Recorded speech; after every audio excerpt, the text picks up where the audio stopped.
kind of speaking to that kindness that Izadora has, what are some things that you would like your character to develop if we are so lucky, and hopefully we are so lucky for next season? Well, I am very curious what's going to happen to my mycelium experiment, and I think there's great potential there. So, um, and I love seeing Izadora in relationship to the cadets and her Necro students. So that's great. On the other hand, like I would love to be in the battlefield. Like I would love to see. We would love to, because Necro is so unknown. There's so much we don't know about it. We're creating all these headcanons and all of that. So being right. able to what they have designed of how a Necro does perform in battle or on the sidelines of battle adjacent to it, that would be amazing for us. Yeah, so I'm really, I mean, this is just a crazy dream of mine, but I would really love that, or to yeah, or to see, to be able to see Isadora's power. I mean, we see her that she has intuition, you know, in episode 6 when she goes for the mark on the body. She doesn't get you know, she's not sleep induced like the rest of their students by Raelle. I mean, she's an extremely powerful witch, but I'd love to like see her in action a little bit. I'm curious what that means. You started slipping Elliot notes yet? Like, hey, it'd be cool if like that'd be nice, but no, I'm not doing that. but just to you know, echo a little bit what you said. I know nothing about season 2. I have absolutely no idea. So it's not even like Emilie cannot give spoilers. It's like I have no idea what's going to happen. They're all in his head and in that little writer's room. Yeah. And I have to say, like, I really think that he's a genius for having created such an intricate and interesting world. Mm-hmm. Yeah, that so definitely. I trust him. Whatever he decides to do, I trust him. Yeah, excellent. Did you go back and watch the whole season, like sort of from a fan's perspective? Like, did you watch all the episodes, or did you just sort of, like, some people do that, some people don't, I know. And so. Yeah, I did. I wanted to see them because, you know, like, it was just so interesting for me to discover, because I had no idea up to to episode 4. And even though, like, yes, I was in episode 4, but I think we only shot 2 days for my scenes in episode 4, or only 1 day. So I hadn't seen all of the other scenes. Like, I had no idea, you know, what would be happening or what locations they would choose. And I was so happily surprised. I really think this is a stunning show from a visual perspective. All of the outdoor scenes and the greens and the direction of photography also is quite mesmerizing. So yeah, I've been watching it and I've been loving it. Were there any surprises? Because you were like, Izadora was in these very specific story arcs, but to your point, there were whole other side arcs you weren't in at all. So you may or may not have seen them on set. So were you, when you were watching as a fan, like, what caught you by surprise? Just sort of seeing the whole narrative unfold around where Izadora was, you know? Yeah. Well, from episode 4 onwards, I read them all. So like, I kind of knew where we were going. But it was always a surprise, like the dungeon, you know, like how they did the dungeon scene, and like the Raelle and Scylla's reunion in a dungeon, you know, like, I just think, or like the beach scene too, when we see our, you know, cadets there, and the whole helicopter sequence. I was like, how are they going to do that, you know? So so many things I had no idea what it would end up looking like. So it's one thing to read it on paper, but then like to experience it visually later on is just like a whole new world. Yeah, awesome. Well, I mean, I think the finished product really speaks for itself, and that's why I think so many fans are so passionate about the show. And, you know, I don't know if you didn't see this on Twitter or not, but we ran a poll and we said, who is your favorite secondary character in the cast, right? So non obviously, you know, there's the main credit gals who are there. So for people who are not in the main credits, and like overwhelmingly, our fans voted for you. Like Really? Izadora was it was you. I'm not even lying. Like you were number one on top of all of our polls. So many people just replied, like, I loved Izadora. They were like, Izadora cutting that girl's throat was amazing. Like there's just this huge like excitement about your character. So, even with your limited screen time, I think you've made a huge impact. So, have you been surprised at the reception of the show overall and the enthusiasm on social media? Have you been surprised about, the outpouring of support for Izadora from the fans? Yeah, I mean, this obviously the listeners can't see this, but this like really, really makes me super happy. It warms my heart. Yeah, I'm. Like it's one thing in the theater world. You do a play. When you do a play, you experience people in real time with you, so you kind of feel their vibe. They applaud for you at the end. You go in the theater lobby, you meet people, maybe you have a drink with people, you know what I mean? Like there's an exchange. And so that's something that I'm experiencing on a whole different level with this TV world. It's like I'm feeling the love and I'm feeling the fans on Twitter and on Instagram, and it's very overwhelming. Yeah. So I wasn't expecting it for sure. But I'm very grateful for it. Yeah. I can imagine that if the world ever gets back to normal and it's safe to be in spaces together, like I imagine that if you went to a fan convention, you would probably have a lot of activity at your booth. So if you ever, that'd be great. We could talk about Necro. We could Yep. talk about mushrooms. I mean, there's so many things to unpack. There is sort of. Fans always like doing gifts. You probably get a lot of mushroom themed gifts, I imagine, something like that. There we go. Yeah.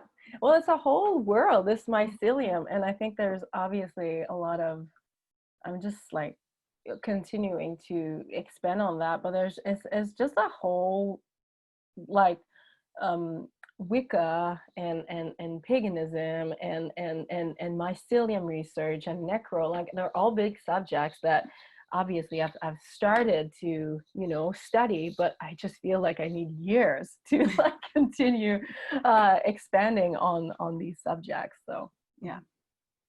Great. What are Necro in general, kind of you bringing up the research and trying to combine all these different aspects? It's a very unexplored topic in the show. Mm-hmm. And I'm sure that's done on purpose because it's all of us fans, we're fiending for more information on that specialty. Did you either on your own or with fellow creators or castmates create any other thought processes or headcanons about what it means to be Necro?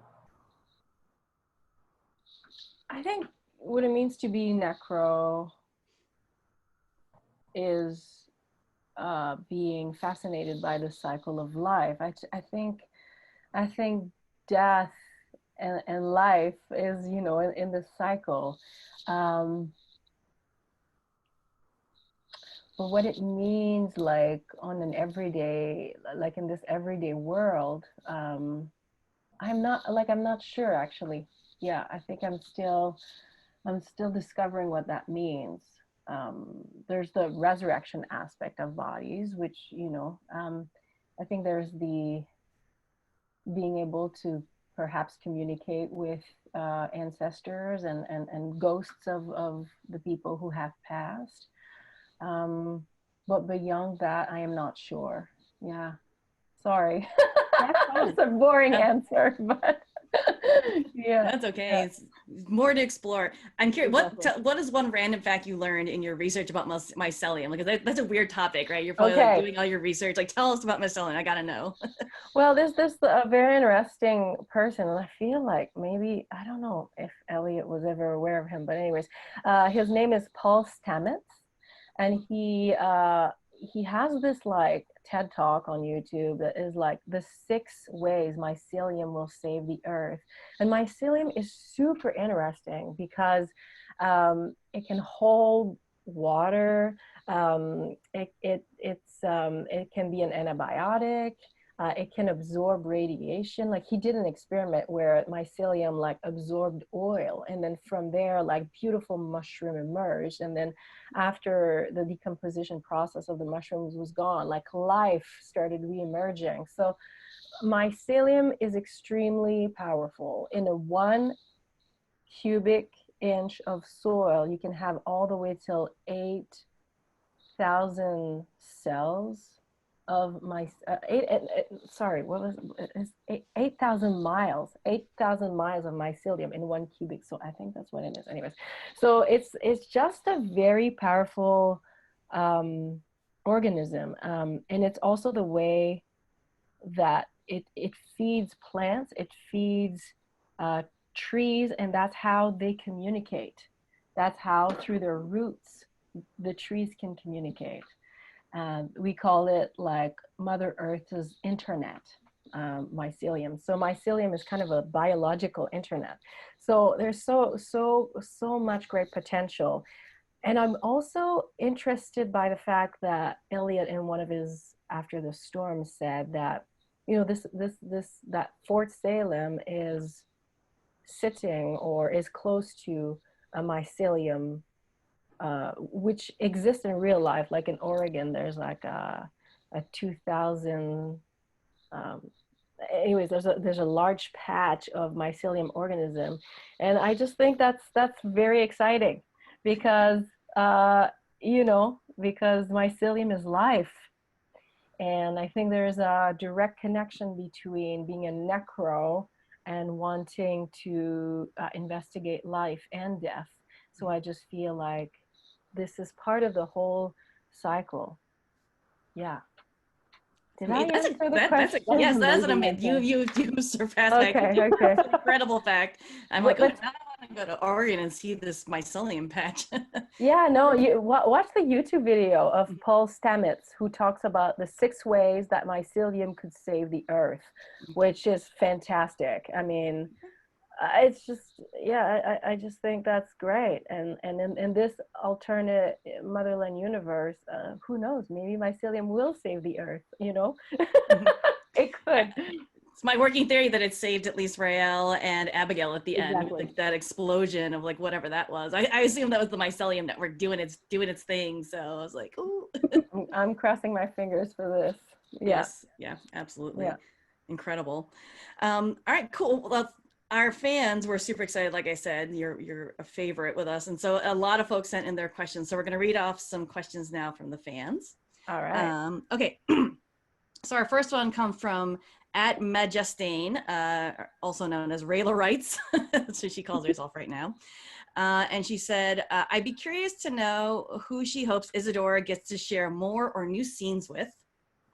And then the second, so there's a couple of parts to this question. Who would you like to play if it were not Izadora? So if you could take on a different role, which one would you be interested in? And then I think we already talked about your favorite scene from season 1. She also wants to know if you ship Rayla.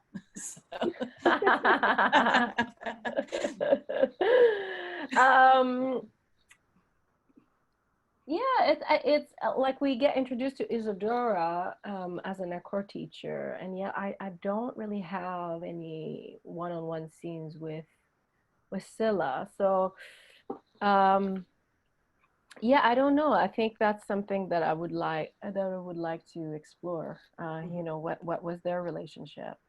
I mean, obviously, if we ever see that in season 2, it would be informed by all the stuff that's happened since. But I also, being on set with Alder and her biddies, like being in the presence of these 7 matriarchs, is extremely powerful because they are like Alder's tentacles, as if she was a, you know what I mean? Like they are so wonderful humans, and yeah, I would like to be in more scenes with the biddies and Alder. Well, there's a new biddy now too, so like some of the biddies are gone. We've got Yes, Tally, and and you haven't had seen her either, right? So right, I'm super excited for this new relationship, yeah, with Tally as a biddy, and how how it's gonna influence the whole power structure, and how it's gonna influence Alder. And yeah, so that would be my answer, I guess, if that answers it. Yeah, it's perfect.